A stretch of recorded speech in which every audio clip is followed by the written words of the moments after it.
Ուրեմն վերցեցին կոնսիլիումով այնպես կերծեցին հիվանդության պատմությունը, որ հիմա ամենտեղ երևում է իբր թե ինձ ինսուլտ է խփել, որ ես հայտնվել եմ նման կարգավիճակում։ Ոչ միտը չէր եղում, որ ինձ վիրահատել են, 2 անգամ են վիրահատել, որ ես եղել եմ զինվորական, եղել եմ պատասխանատվության ներքո խաղաղապահ զորքերի, որը որ խաղաղապահ զորքերի հրամանատարությունը իմ անձի վերաբերյալ պատասխանատվություն կարելով փախել այնց թողելով այս հանցագործների մեջ Ստամոքսի խնդիր ունես, ով է տեր, ոչ ոք, ու էդի շատ մեծ թանկ վիրահատություն անորից, գլխի գոյակցությունը, ահավոր մեծ թվերա, ով պետք է անի, եթե բժիշկ չունի, տեր չունի, ասենք զբաղվող չկա, ու դե դիմում են, մերժում են, եթե բանը, հիմա այս դատավարությունը դնեն քանդեն, առաջինը պետք է դատավորին դատեն, Մեխակյանին, որտեղ ամենամեծ հանցագործը ինքն է, որ նման աշխատանք կատարի, իսկ նրանով պետք է պատժի, ոչ ոք։ Դուք եղել եք ժամկետային զինծառայող Ղարաբաղում, հետո շարունակել եք որպես, այն ինչ որ ես հասկացա, որպես պայմանագրային, շարունակել եք խաղաղապահ զորքերում։ Ես ուրեմն ծառայել եմ խաղաղապահ զորքերում, որտեղ որ ցավը առաջացել փորձ հատվածում, զուտ ուղարկի ցավ։ Ինձ տալ են առաջի հիվանդանոց, այնտեղ ասել են քանի որ զինվոր է, չեմ իմանում հստակ ինչ ինչպես է խոսակցությունը եղել։ Պետք է տանեք Մուրացան հիվանդանոց զինվորական։ Վիրահատություն են կատարել, կատարած սխալ վիրահատությունը շտկելու համար եւս կրկին անգամ երկրորդ վիրահատություն են կատարել։ Դուք գիտեք ինչի են ձեզ վիրահատել։ Չէ, չկա ոչ մի տվյալ գողություն չունես, դրա վերաբերյալ եմ ասում, ոչինչ գողություն չունես, կողերիցս բացված են։ Ուրեմն գլխիս մեջ առաջացված է գոյացություն, որը որ իմ կյանքին անմիջապես վտանգ է սպառնում, ինքը իր բարդանալով, ի նկատի ունեմ ասենք զարգանալով, ամեն վարքանից կարա կյանքի ձեռքի Ինքը վիրահատության արդյունք է։ Միանշանակ ամբողջ ես խոսում այդ վիրահատության հետ կապված։ Տարիներ շարունակ եղել եմ անշարժ վիճակում, հետո սայլակի մեջ եմ գտնվել։ 2 տարի ավել անկողնային ա եղել, սալյակի վրա ա եղել, Կումայի մեջ հանգ է, հիվանդանոցում, հիշողության կորուստա ունեցել։ Հիմա սարքել են հաշմանդամ, առաջ խմբի զին հաշմանդամ, 3 մահացու առողջական վրեժխնդիր են առաջացել, ամբողջ ձախակողման հատվածից քանի որ չի սնուցվում, գնացել է դեպի քայքայվելով ոսկորացման, ընդունեցին, որ ուղարկեն Գերմանիա, պարկասին Մուրացան զինվորական հոսպիտալում, հետո խստացին, խաբեցին ինձի։ Հետո եկել եմ պաշտպանության նախարարություն, որպեսզի տեղակ պահեմ պարոն Սեյրան ու Հայնյանին, որ իրենց կարգադրությունը առհամարել են, իրենց հրամանը չեն կատարել։ Ինձի խաբում կանչում են պաշտպանության նախարարություն այդ ներքևի այդ հատվածը հարգի, մի քանի ուսադիր կարող բաներ, այնտեղ ասենք կյանքից վտանգ են սպառնում, վիզը կկտրենք, այս կողմ այն կողմ մի խոսքով տվյալ ասենց բանը անիմաց խոսակցություն է, բան մանկական, այսպես ասած։ Ինչ են սպառնում, որ ես տեղակ չեմ։ Որ ձեզ ինչ են պահանջում։ Որ ես թողեմ այդ խնդրի հետ կապված է լուչարանագիստ ասեմ, այսպես ասած։ Մի հատ հանցագործ քննիչ կա այս Արմավիրի մարզում, Սևակ Խաչատրյան անուն ազգանով, վերցնում իբր թե հանցագործություն եմ կատարել, ամեն ինչ առհամարելով, գործը հարուցում ինձ վրա, ինձ դարձնում է հանցագործ, ես որ զանգել եմ իմ կյանքը փրկելու համար ասել եմ ասենք նման բան, ֆրցրել են ձեր վրա։ Ֆրցրել են, սարքել են ինձ հանցագործ ես, հանցագործները, իմ ծնողի օգնության միջոցով պարոն Սերժ Սարգսյանին է խնդիրը տեղակ պահվում, իմ անունը պարոն նախագահան, ինձի կարգադրություն է տալու, որ անմիջապես բանտից դուրս թողեն։ Ձեզ նստացրել է։ Ինձի տարի 7 ամիս փակել էին մի խցում։ Ինչ մեղադրանքով։ Երբ որ ես այդ զանգահել եմ իմ կյանքը փրկելու համար, սարքել են ինձ հանցագործ։ Արդեն վիրատությունից հետո։ Դե հա, ես սայլակի մեջ եմ գտնվել, հետո կաղալով մի կերպ քայլելուց եմ եղել։ Ու այդ ժամանակ ձեզ նստացրել։ Ինձի վերսին է սարքին, իբր թե հանցագործ եմ ես։ Այդ հանցագործներին թաքցնելով։ տարավ ինձի մի խցում էր պահում 7 ամիս պահին ընդեն դե ինձի խոշտանգել են ընդե ասենք ամեն ինչ այլ են կյանքից զրկելու համար քանի որ հետո արդեն մարդիկ եղան որ 7 ամիս հետո մարդ են պահում ինձի մի խոսքով մարդկանց օգնության միջոցով տեղափոխեցին բանտ ընդհանուր արդեն զոնա այսպես ասած Մանդե արդեն մարդկանց օգնության միջոցով ինձի հետևողական եղան ընդե այլազգի պարսիկներ հայր եւ որդի էին նստած իրենց օգնության միջոցով ասենք այս ոտքիս հատվածը ասենք մասաժներ էին անում մի խոսքով եւ այլ ինձի տարել են զինվորի տուն հետո ասել են մի քանի թուղթա մնացել որ ասենք կարգավոր ենք ուղարկենք Դավիթ ջան Պարոն Վիգեն Սարգսյանը, որը որ խոստացել է եւս կրկին անգամ արդեն զինվորի տանում էլ ասենք ինձ հանդիպելի ասել է սպասի անպայման կլինի քո հարցը կլուծենք որ հետո խաբել են ես գիշերով զինվորի տնից թողը գնացել եմ քանի որ արդեն մի քիչ վիճաբանություն եղավ խոսացույն ես խաբելու պատճառով գիշերով գնացել եմ պարոն Արմեն Նազարյանը հետո ինձ էլի զանգել է բայց Դավիթ ջան մի քիչ թուրամացություն ա եղել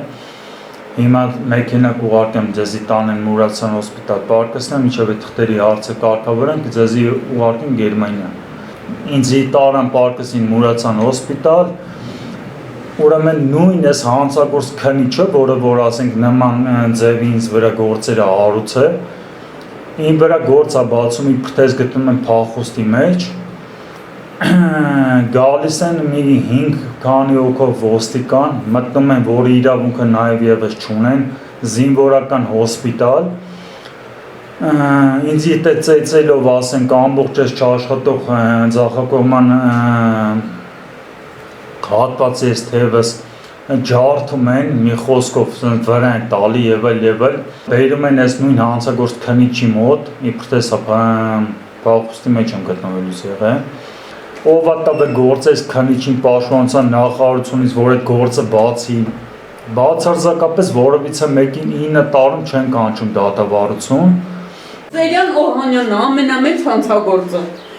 Ես գնացել եմ իր մոտ, ինքը ինձ ասել է դու գնա աշխատի, մենք իրան կուղարկենք Գերմանիա։ Ես աշխատել եմ, ես իրան չեմ խաբել, 6 տարի Զորամասում աշխատել եմ, որ ասեմ հեշտ ա եղել, հեշտ չի եղել, լվացկատանը շատ ծանր վիճակում, հանուն իմ երեխով։ Ինչի խաբես չուղարկեց։ Ամենամեծ հանցագործը ինքն է։ Այսօր քանի դղյակներ ունի, ինչ պայմաններ ունի, 6 հարկանիկինը շենք ունի, դու չգիտես ինչեր հենա, բոլորը տենում են ցույցատանի։ Ինչքան ասեն զինվորի գլուխ կերել, որ այդքանի տերա դառնա։ Ինչի մի հատ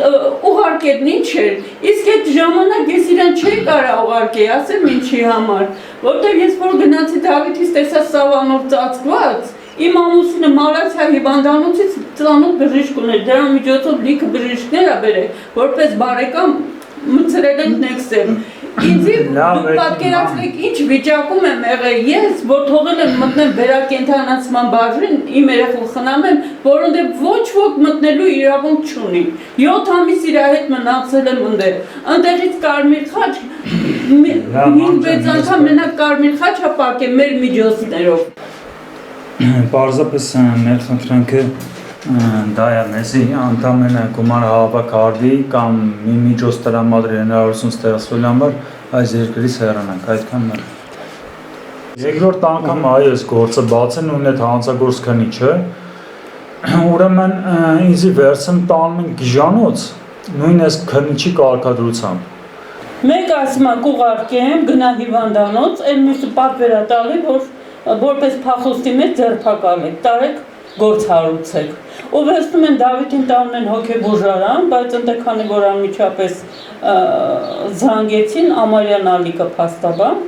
անմիջապես ընդեղից հանեցին բերեցին։ Հոգեբուժարանի պատմությունը ինչ իրանք Այսինքն ուզում են Դավիթին սարքեն հոգեկան հիվանդ։ Բայց հիմքը ինչն է։ Չէ, քնիչն է սարքում տենց, պատվեր էին տվել անում էր։ Ուզում եք սարքեն հոգեկան հիվանդ, որ հոգեբուժարանում իրան ոչնչացնեն, որ ամեն ինչ փակվեր։ Ուրեմն Մուրադ Ասիրյանը փաստաբանի անունը, որին տվել է 1 միլիոն դրամ։ Ուրեմն իմ անձնագիրը գողանում այս հանցագործների հետ։ 9 տարի անձնագիր չեմ ունենում, տալիս են իբր թե ես կորսել եմ անձնագիրս, այդ թուղթի գարդոնի կտոր, իբր թե դա անձնագիր փոխանցող է, տարիներ շարունակ ինձ պահում են առանց անձս հաստատող փաստաթղթի, ու բացի դա որ պահում են նման կարգավիճակով, դատավարություն է տեղի ունենում, որը որ բացարձակապես ոչ դատալեքսում է տարիներ շարունակ գրանցվում այդ դատավարությունը, ոչ որևիցե մեկն է ասենք տեղակ լինում, ստիպված խնդրում եմ մի քանի լրագրող մարդիկ կան իրենց օգնության միջոցով որ բարձրացնում այս խնդիրը, նոր սկսում են գրանցել արդեն այս դատավարությունը, որը բացարձակ տարիներ շարունակ ոչ մի տեղ չի երևացել։ Պաշտպանության նախարարությունը ինձ ուրեմն այսպիսի պատասխան է տալիս, որ պետք է հելես առաջնագից քեզի թշնամի խփի, որ նոր քեզ ուղարկենք դուրս բուժման։ Այս ուղիղ ասվել է ձեզ։ Թղթով ունեմ այդ գրությունը, միանշանակ իհարկե։ Քանի ես ասում, 18 պոստից մինչև 45 պոստ պահել ես, այնպես որ անգամ դիվերսիոն խմբեր էին գալիս։ Իրանք որ հատվածներում չծառայացնած էին։ Հենց քո հրամանատարը պոստերի վրա խփվեց։ Ինչքան երեխեք խփվեցին, վիրավորվեցին։ Այս երեխեքին սաղին սարքեցին, հաշվանդամ այսօր ոչ բժիշկ ունի, ոչ բան ունի։ Իմ երեխեն ստեղ պարկած դուրս էին գրել, ուրեմն տալել են կարմիր խաչ, 7 ամիս ես եմ իրան խնամ եմ հիվանդանոցում, տալել եմ կարմիր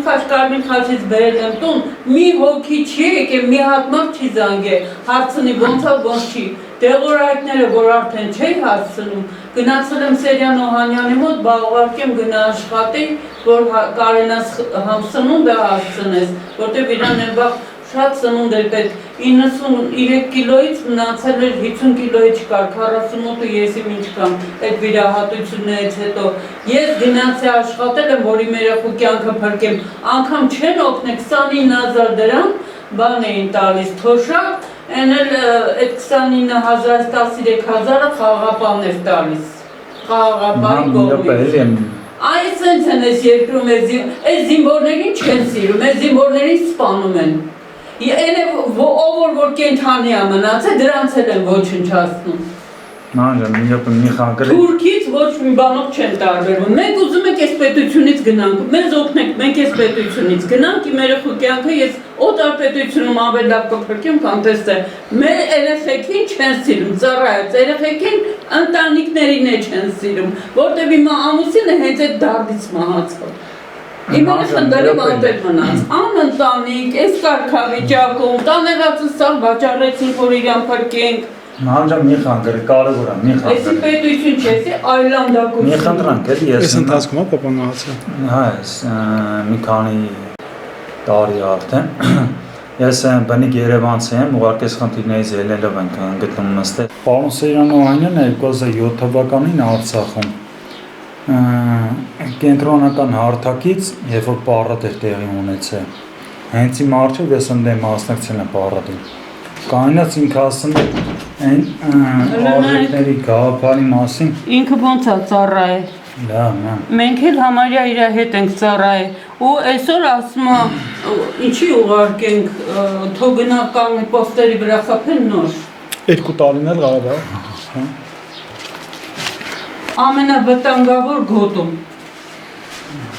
18 պոստից մինչև 45 պոստ գնացել է։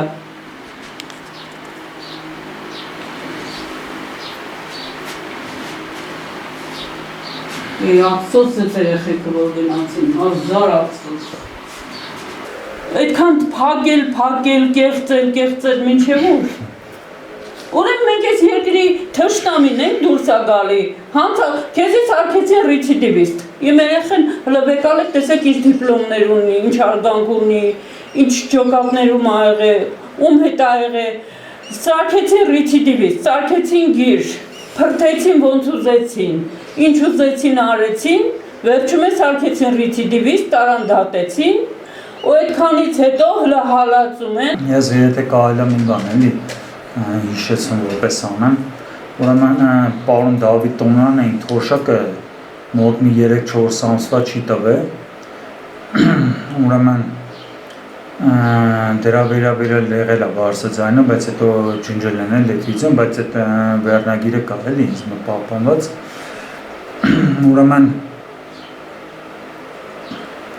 եթե կարելի է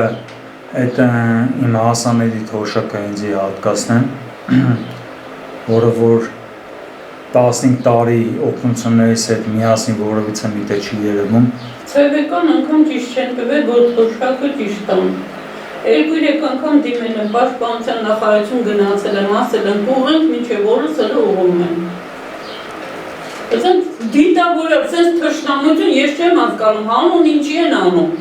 Նախկին զինծառայող Դավիթ Հակոբյանը 4 ամսվա դադարից հետո վերսկսել է հացադուլը պաշտպանության նախարարության շենքի առաջ։ Պետությունից պահանջում է ֆինանսավորել իր բուժումը արտերկրում։ Նախորդ հացադուլը ապրիլի 3-ին էր, որից 5 օր անց հացադուլի արդյունքն այն եղավ, որ Դավիթ Հակոբյանին ընդունեց պաշտպանության նախարարի ավագ խորհրդական գեներալ Վարդան Ավետիսյանը։ 40 րոպե տևած հանդիպումից նախկին զինծառայողը դուրս էր եկել համաձայնությամբ, թե հարցը կկարգավորվի։ Դավիթը դադարեցրել էր հացադուլը, ասել էին մի փոքր ժամանակ է հարկավոր վիզայի հարցը լուծվի, որ կարողանա գնալ Գերմանիա բուժում ստանալու։